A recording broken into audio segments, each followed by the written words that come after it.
For the next 5 minutes, I dare you to put down your phone, close up your laptop, set aside your tablet.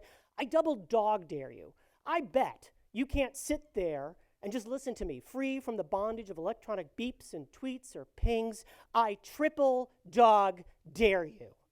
Now, separating ourselves from our devices and the internet is not a new topic, and we've gotten here remarkably fast. I mean, the iPhone debuted about a decade and a half ago, and today over 75% of all Americans have a phone, and we know what this is doing to us, even if we can't quote the figures. We spend over 1 million hours per minute watching videos. We spend hours a day scrolling feeds that are curated for us by computers, and we know what this is all doing to us. It's pulling us away from life. People feel less satisfied with their life after visiting social media. 40% would go without a TV, 25% without the gym, 22% would forego sex instead of giving up their phone. But this talk is not about how bad it is to be online. That would be disingenuous since I spend my entire day in front of a screen also. Instead, I want to make the case that disconnecting sometimes and for some significant amount of time is important and can have a real impact on the quality of life both online and off. Now, you probably heard about movements like Flip Phone February or taking a technology cleanse or a data diet, like the packets are going to clog up the colon of your brain and ew. You may have thought, what kind of wingnut does that? Well, I belong to a secret society of wingnuts, and we call it Shabbat. We do it every single week. Now, before I go any further, I want to be clear. Thank you. I want to be clear that Judaism is not real big on conversion. I'm not going to ask you to join the tribe. I'm also not going to try to sell you Amway.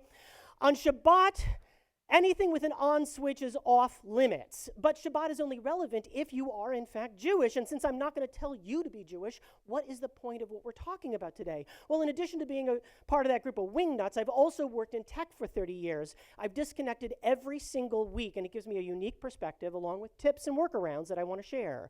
So here's some advice. First, like everything else in tech, you will succeed or fail in the planning phase. For example, you might decide to go offline every week. Okay, fine. What counts as being online? Like maybe you decide to turn off everything. So does that include podcasts? And if podcasts, how about music streaming? And if streaming, how about the radio? The point isn't to make a perfect choice. The point is to make a choice and, like everything in tech, iterate over it and improve.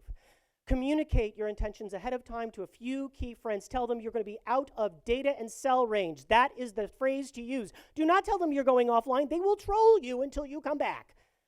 The opposite when you come back online. Don't tell anybody. They'll figure it out. How often? My simple advice is as often and as long as you think is wise, period.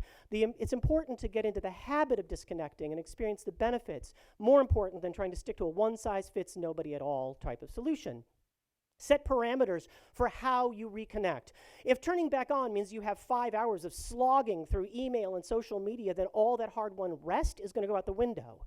I also found I had to prepare mentally for being offline. I have a friend who's an artist. He goes offline every week, and he has to literally exhaust himself creatively, or else he's frantic for ideas he can't draw during that period of time. It made me rethink my work as a creative also, so I focus on things that would drive me to distraction if I couldn't. I've also reconsidered the idea of notifications, or what they really are, interruptions. Just for fun, for a week, look at all the emergencies at work and note how you're contacted and how often they turn out to be nothing, or at least nothing important, which leads me to the biggest interruption of all, outages. Despite the claim of work-life balance, your company will not consider your me time inviolable if the order entry system is down. So how do you handle that? Spoiler, always opt for the continual paycheck. Be flexible. Which takes me to on-call. Now, I've had managers who have been respectful of my religious obligations, others who told me my religion was my problem to solve. What I learned is that balancing on-call and offline rests on my coworkers, not managers and certainly not HR. If you can work out a solution with the team, you are home free because everyone hates their on-call schedule and wants more options, and you, my friends, represent those options. Trade days, it's incredibly effective, or take a week of their on-call wholesale in exchange for days here and there. But what about the perception? If you unplug regularly, people are going to start noticing and think that you're a slacker.